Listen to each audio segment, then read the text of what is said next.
It's much more important as you get older to get that protein in. And what's the role of body composition in health and aging? One of the best things that people can do for their fat loss is reduce their visceral adipose tissue, reduce their fat, because that is one of the most inflammatory things in our body. Hello, I'm Dr. William Morgan, president of Parker University, and with me today is a special guest, Thomas DeLauer. Thomas, thanks for joining us today. Thanks for having me. So you just gave a talk here at Parker Seminars, and we really enjoyed that. So can you tell us a little bit about yourself? Sure. So I got a bit of an interesting start in this industry. I wasn't ever planning on being sort of a YouTube person like I am now, I guess you could call it that. I was in the corporate healthcare world, I was in the ancillary lab services world, and I was really kind of on the biochemistry side. But when I was in that corporate world, I was also over 300 pounds and had all kinds of metabolic issues. I was a type 2 diabetic, and I went through my own personal journey where I lost a little over 100 pounds and reversed my type 2 diabetes and was able to really get my life back on track in a pretty short amount of time. But once I did that, people became really interested in what I did. And I talked a lot about publicly about my journey, about what I went through, what kind of dieting I did, what kind of exercise I was doing, and just the lifestyle that I was leading. But because of my transformation from sort of that corporate world into more of a fitness world, it garnered a lot of attention. And I started a YouTube channel that was really chronicling my own experiences and what I had learned. But what I learned throughout that time was that I had a little bit of a knack for explaining things in a biochemistry perspective, and it kind of caught on. And then I realized that what I was good at was getting people excited about science and getting people excited about metabolism and excited to go on their own health journeys and take the science and apply it to their life.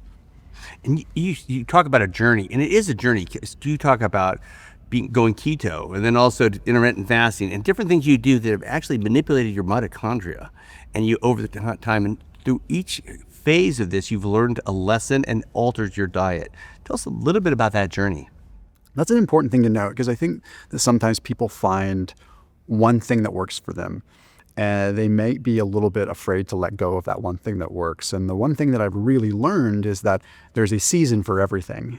So for 10 years, I followed a ketogenic diet with intermittent fasting, and I am indebted to it. I lost a lot of weight with it, and it got my health back on track. But it got to a point where I'm like, maybe this isn't the only thing for me. Like maybe carbs can come back into my life, right?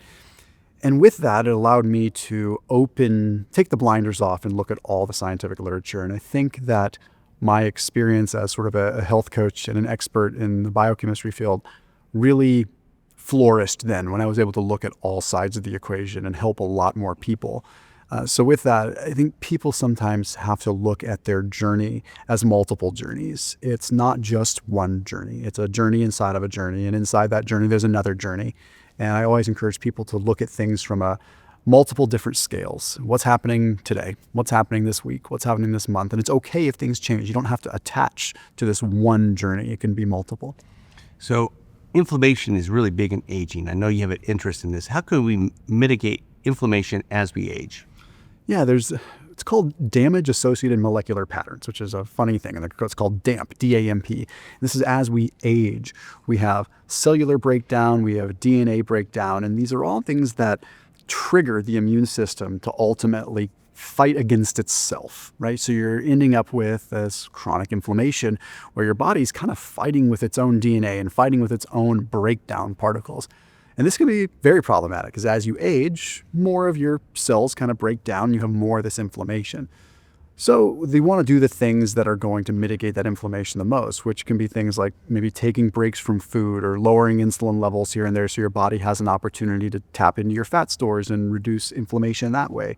I think one of the things that people forget is one of the most inflammatory things that is in our existence is our own adipose tissue, our own fat tissue. And that's why sometimes you look at longevity, it's easy to say, well, I don't really worry about fat loss because I'm more worried about longevity. One of the best things that people can do for their fat loss is reduce their visceral adipose tissue, reduce their fat, because that is one of the most inflammatory things in our body. When I was extremely overweight, my C-reactive protein, my inflammatory markers were through the roof. And if I had to sustain that, I don't even know if I'd be alive today, quite frankly. You have an interest in metabolic flexibility in aging. What does that really mean, be metabolically flexible, and how does that affect aging? Metabolic flexibility is this term that sounds kind of funny and kind of cheeky, but it's one of the most important things you really look at as you're aging, because metabolic flexibility is the ability for your body to use multiple substrates of fuel. And if you look at the obesity crisis that we're dealing with, obesity is much more an issue of substrate utilization than anything else. The body has a hard time knowing when to use fats or knowing when to use carbs. And when that happens, you end up with this metabolic gridlock, so to speak, where your cells just almost come to a standstill of using fuel. That's why you end up with type 2 diabetes, or you end up with poor fatty acid oxidation.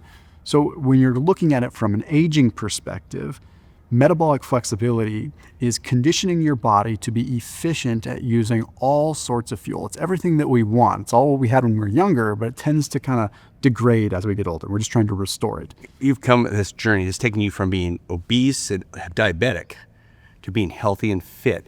So talk to me a little bit about hormonal health and aging. How can we affect that with exercise and diet?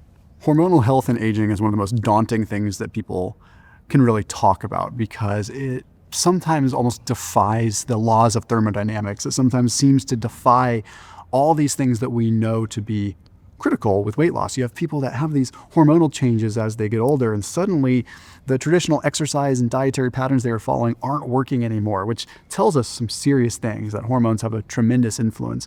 And I can speak as a male that testosterone and growth hormone, these are critical hormones that are very important to maintaining our body composition, ultimately our metabolic health. And I think up until recently, they really took a back seat, because we look at testosterone, we look at growth hormone, we look at some of these things and we think performance. And we think, okay, well, this is what people are using to get bigger, faster, stronger.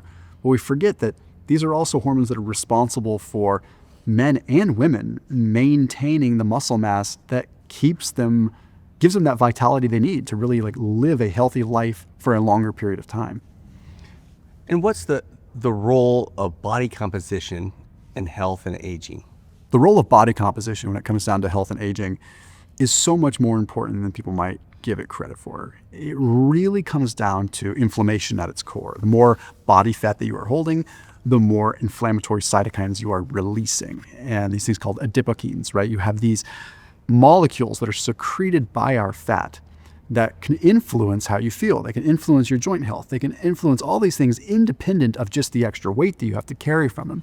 And then the other side of the body composition coin is the muscle mass piece. Muscle mass isn't just this vanity play anymore. We've learned that muscle is metabolically active. We want to be able to allow muscle to be prevalent on our body, to utilize glucose better, to burn more calories at rest, to have the ability to lift and move things.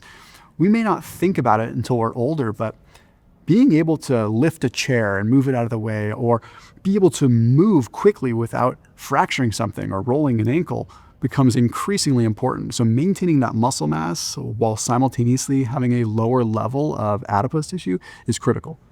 You're interested in intermittent fasting, but some of the other experts are talking about people as they get older, they have a hard time getting enough protein in that restricted window. How would you address that with someone? How do we rectify intermittent fasting with getting enough protein in our diet as we age? Intermittent fasting is tremendous, but it doesn't come at no cost, right? You have to keep in mind that sometimes when you're intermittent fasting, you're not going to get the micronutrients or the macronutrients that you need. That includes protein, which could be extremely problematic, even detrimental for someone that's trying to preserve muscle.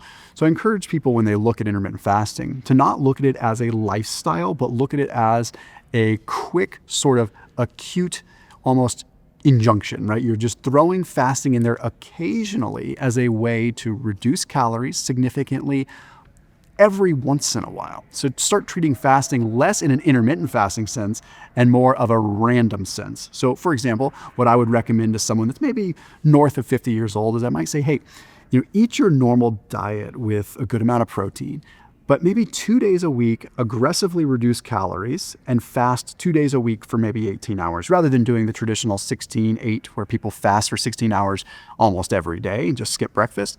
It's much more important as you get older to get that protein in. However, there's still huge, tremendous longevity benefit to the caloric restriction that occurs and the stress that occurs from the occasional fast. Great answer. Thank you so much for joining us today. You've been listening to Thomas DeLauer, and this is Parker University.